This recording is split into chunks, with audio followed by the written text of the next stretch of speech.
নমস্কার বন্ধুরা, food divine বাংলাতে তোমাদের সকলকে অনেক অনেক স্বাগত জানিয়ে আজকের রেসিপিটা আমি শুরু করছি। আজকে আমি তোমাদের সাথে একদম নতুনভাবে একটা ডিমের কারি রেসিপি শেয়ার করব। এইভাবে তোমরা একবার অবশ্যই বানিয়ে দেখো, আশা করছি তোমাদের ভালো লাগবে। তো আজকের রেসিপির জন্য আমি এখানে নিয়েছি 4টে সিদ্ধ ডিম। একটা ডিমকে আমি 4 টুকরো করে এখানে কেটে নিয়েছি। ডিম তোমরা তোমাদের প্রয়োজন মতো কম বেশি করে নিও। তো চলো শুরু করা যাক। প্রথমে আমরা কড়াইতে নিয়ে নেব 1/4 কাপ তেল। তেল গরম হয়ে গেলে আমরা দিয়ে দেব এখানে 1.5 চামচ মৌরি।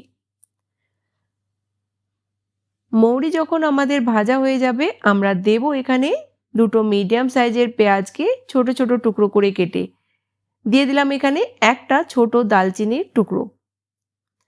পেঁয়াজকে আমরা ভেজে নেব যতক্ষণ না পেঁয়াজের কালার চেঞ্জ হয়ে যাচ্ছে। 8 থেকে 10টা দেব এখানে কারি পাত্তা।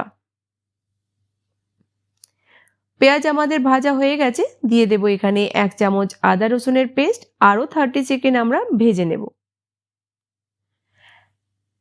আদা রসুন যখন আমাদের ভাজা হয়ে যাবে দেব এখানে ড্রাই মশলা 2 চামচ কাশ্মীরি রেড চিলি পাউডার। ঝালটা কম বেশি তোমরা তোমাদের স্বাদ অনুযায়ী কমিয়ে বাড়িয়ে নিও।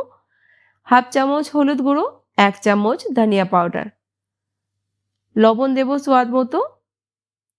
আর মশলা দেওয়ার পর আমরা 1 মিনিট ভালো করে মশলাটাকে ভেজে নেব।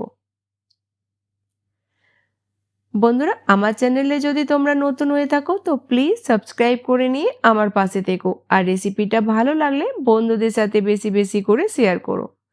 মশলা আমাদের ভালোভাবে ভাজা হয়ে গেছে, দিয়ে দেব এখানে একটা বড় সাইজের টমাটারকে গ্রেট করে। অল্প একটু জল দিয়ে 4-5 মিনিট মশলাটাকে ততক্ষণ কষাবো যতক্ষণ না মশলার সাইড থেকে তেল আলাদা দেখা যাচ্ছে। তোমরা চাইলে এখানে টমাটার পেস্ট বানিয়েও দিতে পারো। 4-5 মিনিটের জন্য মশলাটাকে ভালো করে কষিয়ে নিলাম। দেখেই বুঝতে পারছো ভালোভাবে কষানো হয়ে গেছে। এবার দিয়ে দেব হাফ কাপ জল।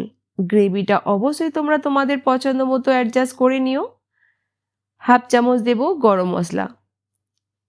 একবার মিক্স করে আমরা গ্যাসের ফ্লেমটা লো করে দিয়ে ঢাকা দিয়ে দেব 2 থেকে 3 মিনিটের জন্য।